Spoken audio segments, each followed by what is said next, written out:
everyone, Belle here, KitchenAid's in-house maker.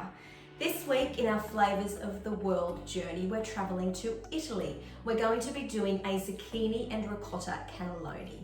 I'm going to be making my pasta dough in my stand mixer, rolling it out with my pasta roller attachment, and grating my zucchini and cheese with our slicer shredder attachment.